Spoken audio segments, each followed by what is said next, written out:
Hello everyone, welcome to a new special video. তো আজকের ভিডিওটা স্পেশাল বিকজ আজকে হচ্ছে ক্রিসমাস। তো আজকের দিনটা ছিল হচ্ছে 24শে ডিসেম্বর বিকালবেলা।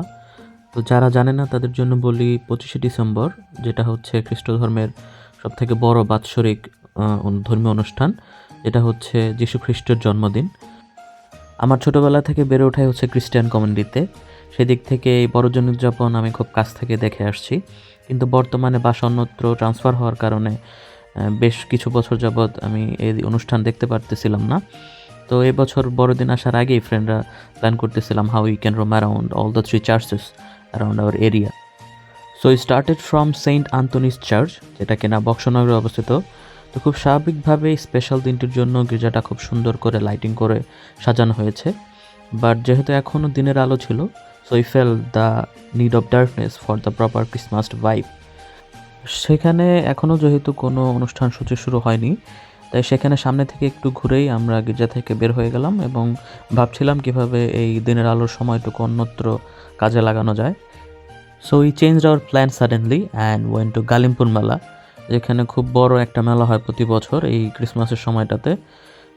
এই গালিমপুর গ্রামে অবস্থান করছে আফাজউদ্দিন শাহ ওরফে আফা পাগলার বিখ্যাত মাজার, যে মাজার উপলক্ষেই হচ্ছে প্রতি বছর এই বিশাল মেলার আয়োজন করা হয়ে থাকে।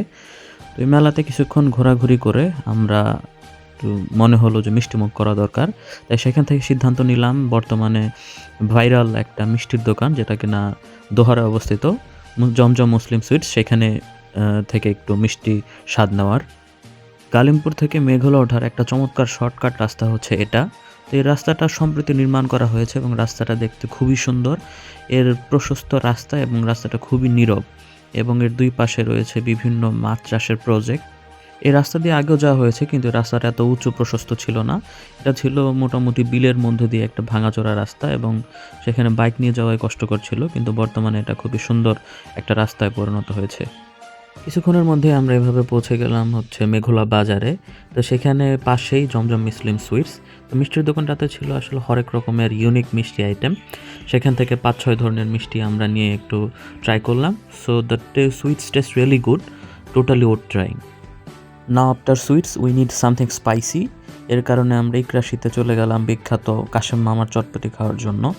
তার জন্য হোয়াই আমার কাছে টেস্টটা আজকে খুব অ্যাভারেজ লাগলো। এর আগের বার আমরা ট্রাই করেছিলাম, সেটা ছিল ফার বেটার।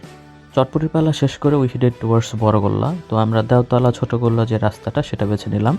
এর অন্যতম আরেকটা কারণ হচ্ছে এর রাস্তা দিয়ে যেতে বেশ কয়েকটি ক্লাব পড়ে, দেওতলা ছোটগোল্লা ক্লাব। তো সেই ক্লাবগুলো খুব সুন্দর করে সাজানো থাকে এই বড়দিনের সময়। অবশেষে we are at our second destination, which is Saint Francis Xavier's church, যেটা কিনা বড়গোল্লাতে অবস্থিত। এই গির্জাতে আমি অনেকবার এসেছি, কারণ এর পাশেই হচ্ছে গোল্লা বালক সরকারি প্রাথমিক বিদ্যালয়, যেটা ছিল আমার স্কুল। তো ওই স্কুলে থাকাকালীন এই গির্জাতে আমি অনেকবার এসেছি। এই গির্জার পাশেই অবস্থান বড়গোল্লা অগ্রণী সংঘ, বড়গোল্লা ক্লাবের। এই ক্লাবটি খুব সুন্দর করে সাজানো হয়েছে এবং এখানেও যীশুখ্রিস্টের জন্মের সেই মুহূর্তের একটা ভিজুয়াল মোমেন্ট তৈরি করা হয়েছে। তো সেখানে থেকে একটু ঘুরে দেখে আমরা ঢুকে গেলাম হচ্ছে মেইন গির্জাতে। তো এই গির্জাটাও খুব সুন্দর করে সাজানো হয়েছে এবং এই গির্জার সুরক্ষার জন্য বা নিরাপত্তা প্রদানের জন্য প্রশাসন থেকেও অনেক ব্যবস্থা গ্রহণ করা হয়েছে। তো এই গির্জাটাও বেশ নীরব ছিল, কারণ এখনও মানুষের জনসমাগম শুরু হয়নি। তো সেখানে কয়েকজন পরিচিত দাদাদের সাথে দেখা হলো। তারা বললেন সবে যেহেতু মাত্র সন্ধে, রাত 8টা কিংবা 9টা নাগাদ হচ্ছে তাদের প্রার্থনা শুরু হবে এবং মানুষজন আসা শুরু করবে। এখানে কিছুক্ষণ থেকে আমরা যাত্রা শুরু করলাম আমাদের নেক্সট অ্যান্ড ফাইনাল ডেস্টিনেশন হাসনাবাদে। তো এটা ছিল হচ্ছে পবিত্র জপমালা রানীর গির্জা, যেটা হাসনাবাদে অবস্থিত। And this place was full of people and happiness, এবং এটার lighting which looks really amazing at night.